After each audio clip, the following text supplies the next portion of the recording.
Good morning, Mifflin Middle School, and happy Wednesday. It's Wellness Wednesday, and I'm Miss Fitzgerald here again with you. And we're going to talk a little bit about activism this week. And you might be thinking, like, what does activism have to do with wellness? But we're going to find out. So first, we're going to hear Nautica Williams talk about her path to becoming an activist in her community. I guess activism was like my way to connect back to my identity. My name is Nautica Williams. I'm 17 years old. Right now I'm about to graduate from Oakland High. The start of my life I was in Oakland, and then it got too expensive for my mother, and we moved in with my grandmother in Pacifica. It was hard. I was like one of the poor black kids living with a bunch of like wealthy white kids in the community. Not a lot of people understood like the struggles that I was going through.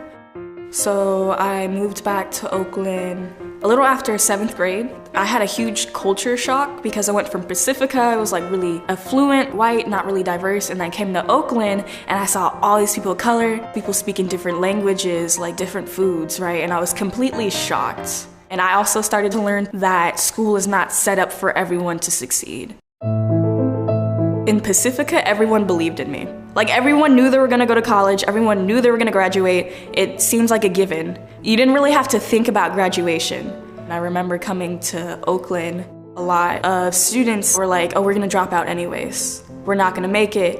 Or teachers telling me that I'm gonna be the one who graduates, right? I'm one of the few who's gonna graduate in this class, right? And then just tosses aside the rest of the other kids as I can't help them anymore. In Oakland, I actually started to talk to other like black folks, which I didn't have a chance to really do when I was growing up. I was trying to like find myself as a mixed black person. So I was looking into Malcolm X, I was looking into Martin Luther King, because that's literally all I knew about black culture. So when I started Oakland High, we had a club fair, and Californians for Justice was handing out popsicles, and I really wanted a popsicle. And so I went, they talked about it, they're like, we do racial and educational justice, we talk about racism and sexism, and I'm like, cool, things that impact me and that I want to learn about. I started to learn about the school to prison pipeline, I learned about colorism, I learned about racism and how it's a system. It was really my start in organizing. And I remember one of the biggest pushes was a student voice campaign.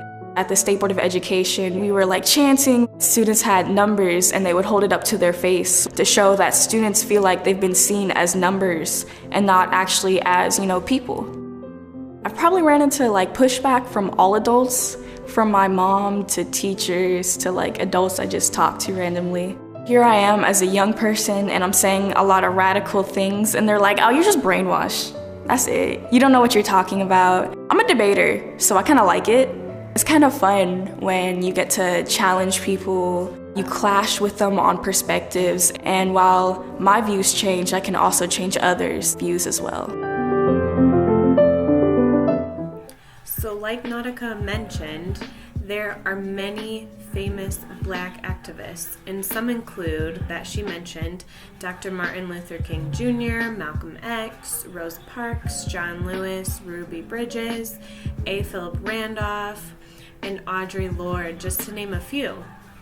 So we celebrate Black History Month and honor them for their activism for civil rights.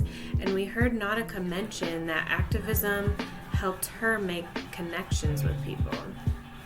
And through activism, you can empower and advocate for yourself and others. So this advocacy can lead to helping your community or others have an increased sense of wellness and well-being. So therefore, activism can increase yours and others' wellness.